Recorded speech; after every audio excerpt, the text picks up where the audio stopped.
So is close combat underpowered in Warhammer 40k 10th edition, and is shooting the way to go for a lot of armies? Let's talk about the ranged weapons versus combat units debate, and how it applies to this edition of the game.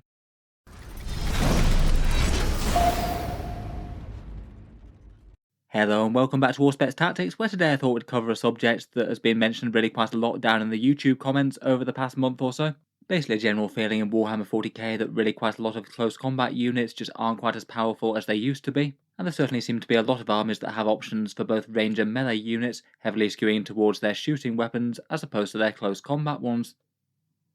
This has been talked about quite a bit ever since Games Workshop's 10th edition core rules came out, a fair few things that limited the fight phase somewhat, and then when we got the unit profiles, a bunch of the stat lines maybe further underlined that close combat units were going to have problems, at least in some situations. Most recently this was brought up again when I made that how to play the Warhammer 40k fight phase video, which I will leave linked down in the video description, if you'd like to see an overall guide to how the fight phase works in my how to play 10th edition Warhammer 40k playlist. I thought for this video we could talk briefly about ranged versus melee and Warhammer 40k in general, a bunch of issues that close combat units might have in 10th edition, perhaps more so than in 9th and before, and then take a look at the strongest and weakest armies in the game at the moment, and which ones happen to be using more close combat units or ranged units in most of their lists. Range versus melee has usually been a big thing in Warhammer 40k. The game has a lot of both dedicated shooting units and dedicated close combat units, and entire armies that prefer one way or the other. I think in general the player base tends to prefer these to be at least somewhat balanced with each other, so that all parts of the game are usable, and that you can run entire armies that are skewed towards close combat if you'd like to, and not be an auto-lose strategy. In general, 8th edition 40k, for the most part at least, was a fairly heavy shooting slanted edition. Lots of powerful gun lines. At the early part of the edition they had a lot of objectives that were just scored very late in the game, maybe incentivizing tabling opponents and giving you more turns in which to do so, and some very weak terrain rules. In 9th edition, I think the balance between melee and range was really quite good. Obscuring ruins means that you could get close and not everything would just get shot off the board instantly if you had some ruins with windows in, and the primary objectives means that even dedicated shooting armies need to venture into the midfield early on, otherwise they're going to lose the game on points. They can't afford not to commit. Certainly didn't mean that shooting armies couldn't be very powerful. Things like Guard and Admech all had their day, but they tended to be a bit more interactive and needing to move forward to gain lines of sight on the opponent, and I think at least from a range versus melee perspective it was a lot better than 8th. Just in general, with the way that Warhammer 40k is structured, the usual trade-off is that shooting's far easier to deliver. You can reliably and predictably fire your guns into units and then expect a certain amount of them to die, and usually your units are staying safe and not having to expose themselves as much to return enemy damage. Making the effort to go up to combat means often moving up the board and running the gauntlet of shooting units, potentially getting overwatched or failing your charge with an unlucky roll. But usually when you get there the rewards tend to be quite good. Combat units tend to have more damage on average than their points weight in shooting units, and you do get 2 fight phases for every shooting phase as well, so you've got more chances to activate. The system does sort of work to mean that if you do manage to brave the gauntlet and get into combat, the rewards tend to be quite good. I would bear in mind as well that any individual game terrain can be a really big factor in. If you happen to play in a super dense crowded city fight with absolutely loads of terrain and very narrow lanes of fire, then shooting armies are going to be worse. Or if you play on Planet Bowling Ball and there's no cover for anything, then anything with big guns is going to do better. There not being many barriers to just alpha striking the enemy's army off the board.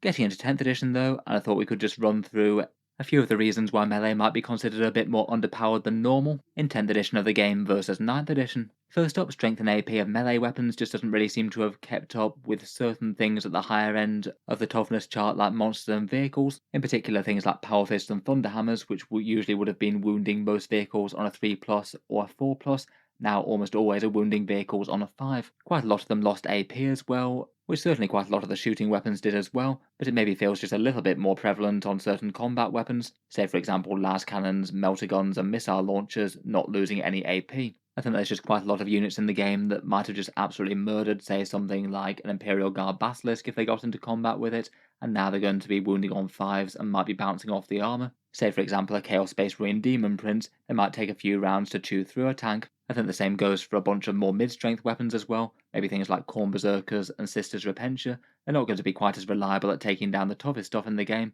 say for example an Imperial Knight which would have had a toughness 8 before. Now it's got a toughness 12 and they're both wounding on 6s. I say this might be one of the single biggest reasons, and points just don't really seem to have changed too much to reflect these costs, melee in general being a little bit weaker against vehicles. Another thing that tends to get mentioned quite a bit are a few of the gamey shenanigans that you could do in the fight phase, things like piling and consolidation to gain a serious amount of movement, often gaining up to 6-inch movement if you could position your squad optimally. Say getting next to a tank but not quite consolidating into it, so you could gradually edge your squad along the tank to maybe get nearer to an objective or your next charge target. Things like the requirement to try and base enemy models when you're charging or when you're piling in are perhaps putting paid to this, and consolidation in general is far less free movement. You can only do it if you're getting onto an objective or into combat again. This is definitely a nerf to melee power compared with 9th edition, though to be honest I'm not sure it's really something that Games Workshop ever intended to be used that much in the first place. It always felt just like a little bit gamey movement cause reasons, as opposed to just actually trying to get your models into combat, and I think overall it's not the worst change to maybe just focus on melee units being good because they kill things in melee, rather than getting extra movement that shooting units don't, though it probably is a factor in them getting weaker. Another small factor might be that Overwatch is a bit more powerful. Arguably, I'd say that this isn't quite as big a deal as some people make it out to be, primarily because Overwatch was previously something that would only really affect melee units charging into combat, and now it is something that actually affects shooting units as well. If a ranged unit steps up onto an objective, then it might have the chance of being barbecued by an enemy hellhound, whereas previously it would have just been a melee unit trying to charge into that hellhound. It being more powerful still probably doesn't broadly help melee armies though. It is another powerful tool that ranged armies can use, and you can now fire it after the enemy's made a charge move as well, so you couldn't just charge the hellhound from behind terrain to avoid all the overwatch. You might make it into terrain and then still eat a whole bunch of auto hits, regardless of your crafty charge shenanigans. Ranged vehicles and monsters also got a bit of a boost just with the entire charge phase mechanics as well. In 9th edition, vehicles and monsters would have to target the unit they're in combat with their ranged weapons, and now if they want to, they can fire elsewhere. Enemy units can also fire into combat, so that means that's 2 advantages for ranged weapons there. Vehicles can fire out of it, so it means that a ranged unit engaged has got a lot more flexibility than it would do before, even if they do take a -1 to hit. And also, if a melee monster was involved in a protracted combat, you still might be able to shoot it dead, again taking the -1 to hit because it's in combat with your unit, but you can still fire at it with other units now. It means that sometimes you might be able to charge a monster into an enemy tank, not do that much damage due to the increased toughness profiles, say with this Tyrannid Psychophage here, and then the tank could quite happily just ignore the monster if it wanted to, continue firing at what it wanted to, or turn the guns on the monster itself if they chose. Another minor thing might be the fighting in 2 ranks, a little bit harder to achieve than previously. You now need to be actually in base to base with the models that are in base contact with the enemy, so a lot more restrictive there than the half an inch than you had before. Maybe not the most huge disadvantage in the world, but it certainly can hurt with some things, say fighting through a very thin ruined wall. Previously you might have been able to fight in 2 ranks, but if that ruined wall is there now, then you're not going to be able to. Getting into more faction-specific stuff, the existence of Adeptus Custodes at the high end of the meta might deter certain combat armies from rising up the ranks of Grand Tournaments so much. Custodes at the moment are really quite strong in game, a big win rate of around about 54%, though they don't tend to actually win all that many events in game. Kind of seen as a bit of a gatekeeper army, you need to beat them to win, but they don't win all that much themselves. In game at the moment, I'd say that they're arguably the single strongest melee faction right now, generally tending to do their damage with their fancy power weapons rather than shooting, even if their Caladius tanks are okay. The problem for other melee factions in the game, though, is that Custodians tend to counter other melee armies rather hard. They've got a stratagem to allow them to fight first on an objective, and that can be really quite problematic if you're an army that needs to deal its damage in melee combat. You might well be charging an enormous block of, say, 10 Custodian Guard with Guardian Spears, or 6 Custodian Wardens. Your combat unit's going to charge up, get into combat with them. It usually will be striking first, as it's made the charge move, but because Custodians can have pop-up fights first, they can potentially just step up with their Guardian Spears and cut your unit to ribbons before it even gets to attack. It means that if you have too many melee units against a Custodians army, you could be in for a very uphill struggle, as they just beat you back down with their raw strength plus that big interrupt, and that could be another thing that's suppressing other melee armies in the game, seeing as they're really quite common and widely played. Finally, and perhaps for a few more minor things, here are just a few more faction-specific things in the game. I do feel like Games Workshop really charge a big premium for a lot of melee jump infantry this edition. Things like Sanguinary Guard, Venatari Custodians, or Triarch Praetorians, they all seem to have a points cost far higher than you'd expect, and they have nerfed things like Vanguard Veterans as well. They're much more underwhelming for what they do on the board. I think this might have been a deliberate choice by Games Workshop, as jump infantry with fly are perhaps the unit that interacts the single best way with terrain now. but at the moment a lot of these are at the stage where you probably just not really take them, even with their big threat ranges and interacting with ruins well. The fly nerf, where things like mounted units or monsters need to go up on over or round terrain, is also a nerf to them, arguably. Having ruins in the way, I think, is going to be more problematic for mounted or vehicle units that want to be in close combat versus shooting. The fly rules seem a bit more punitive for melee focused ones compared with ranged ones. Otherwise, for a lot of the more general faction stuff, Sister of Battle basically lost 2 layers worth of really quite good combat boosts. Bloody Rose plus the Sacred Rites for exploding sixes meant that their combat units were really quite efficient, and losing both of those for not really that much compensation on their melee units has hit them hard. Maybe Drukhari are a little bit similar with their big advance and charges that they could do and now can't. Finally, just for a few random things that counter melee, things like reactive movements that seem to be fairly common, like say Tyrannid Termagants skittering away from combat, or the debuffs that give you a -2 to move, advance and charge, like Guard Basilisks. Both of those are again really quite bad news for any combat armies, both fairly horrendous for a melee unit wanting to make combat. Overall, I would say that the broad trend of 9th edition rules has swung in the favour of range over melee going into 10th, though just for sake of balance, I would say that it hasn't all gone one way, and along with a fair few of these big downsides, there are some boosts to combat as well. I think Rapid Ingress might be one of the single biggest, having a 1 CP stratagem that can very nearly guarantee you charges in a whole bunch of situations. That's really quite nice. Drop your melee unit somewhere safe out of line of sight on your turn, but close enough to the enemy, then you get to move and charge, and you should get a far better charge out of that than 9 inches. There are some other useful combat support stratagems as well: Tank Shock, Heroic Intervention, and Epic Challenge, or at least a little bit situational, but Tank Shock I suppose is fairly predictable. And admittedly there are some things that make shooting a fair bit weaker as well as the problems with terrain for fly units. Cover is pretty much everywhere in 10th edition, often shooting units are going to be taking a -1 AP penalty, and also the -2 to charges that was present in 9th edition has gone away for things like craters and woods. There are a few solid counters to shooting armies as well, things that can't be shot greater than 12 inches away, like say Be'lakor or Chaos Space Marines or Genestealer Cult stratagems. They are a pretty nasty counter to dedicated gunline armies, so it isn't just melee combat that has its counters. I feel like it hasn't all been one swing in one way, though as I said I would broadly say that there's been more negatives to melee as opposed to shooting.